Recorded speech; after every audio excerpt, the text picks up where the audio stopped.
Baik, Bismillahirrahmanirrahim. Assalamualaikum warahmatullahi wabarakatuh. Perkenalkan, nama saya Syaiful Amri Hafid, biasa dipanggil Ipul, dari kelas 3A D4 Administrasi Bisnis, jurusan Administrasi Niaga Politeknik Negeri Ujung Pandang. Pada hari ini, saya akan menjelaskan mengenai jawaban atas soal UTS yang diberikan oleh dosen saya, dalam hal ini Bapak Serpian STR MAB, dalam mata kuliah Psikologi Industri. Baik, untuk soal yang pertama itu mengenai pengertian psikologi industri itu sendiri. Baik, psikologi industri. Psikologi industri adalah ilmu yang mempelajari perilaku manusia di tempat kerjanya. Ilmu ini berfokus pada pengambilan keputusan kelompok, semangat kerja, motivasi kerja, produktivitas kerja, stres kerja, seleksi pegawai, strategi pemasaran, rancangan alat kerja, dan berbagai masalah lainnya. Baik, itu tadi dari pengertian dari psikologi industri. Baik, nomor yang kedua itu mengenai ciri-ciri etos kerja. Ciri-ciri etos kerja, adapun yang pertama, kecanduan terhadap waktu. Yang kedua, memiliki moralitas yang bersih, ikhlas. Yang ketiga, memiliki kejujuran. Yang keempat, memiliki komitmen. Yang kelima, konsisten. Baik, kita kembali dulu ke ciri yang pertama. Ciri pertama, kecanduan terhadap waktu. Salah satu esensi dan hakikat dari etos kerja adalah cara seseorang menghayati, memahami, dan merasakan betapa berharganya waktu.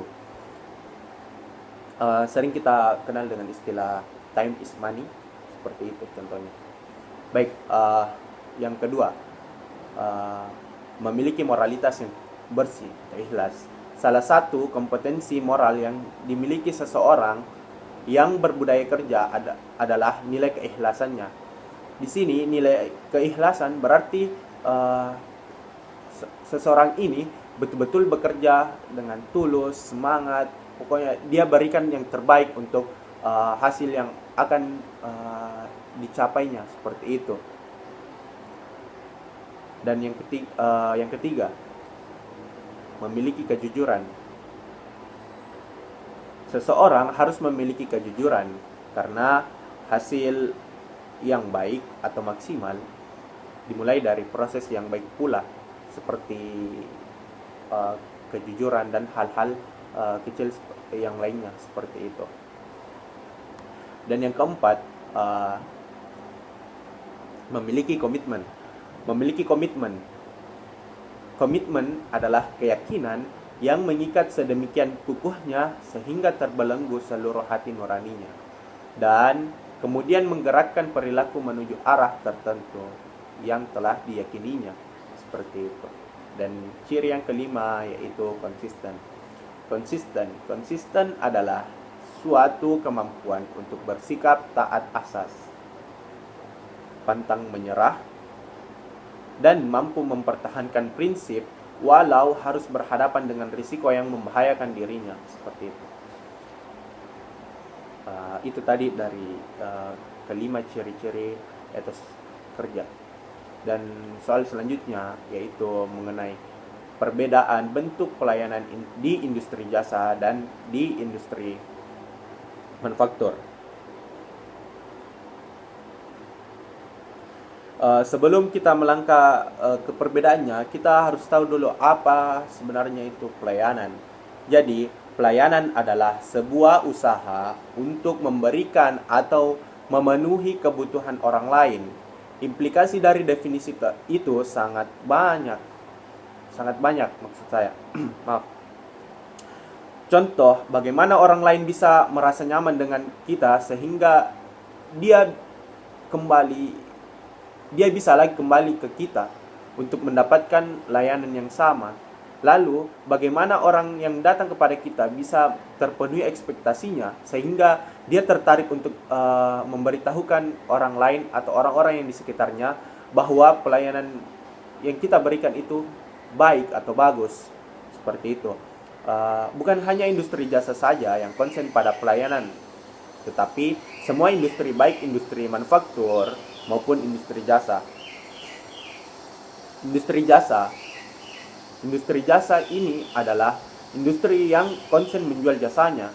Jadi yang ia jual adalah pelayanannya, seperti itu. Terus perbedaannya dengan industri manufaktur.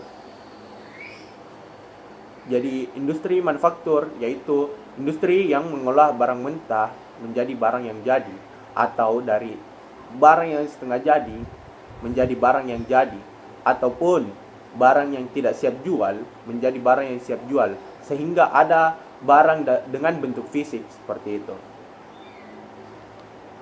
Walaupun industri manufaktur menjual barang fisik, tetapi tetap ada pelayanan walaupun tidak pure hanya pelayanan dalam konteks memenuhi kebutuhan dan kepuasan pelanggan dalam memberikan layanan, seperti karakteristik industri jasa, seperti itu.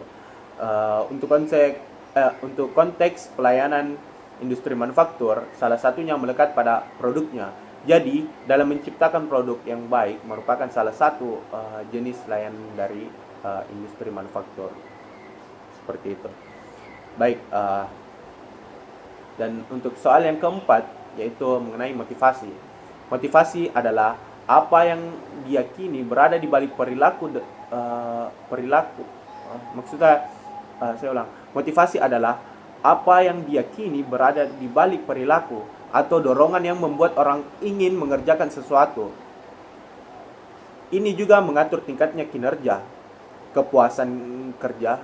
Jadi, kepuasan adalah kegembiraan atau kesenangan bekerja, dan itu adalah perasaan pencapaian setelah melakukan pekerjaan dengan cara yang sempurna, seperti itu. Sekian dari saya. Terima kasih. Wassalamualaikum warahmatullahi wabarakatuh.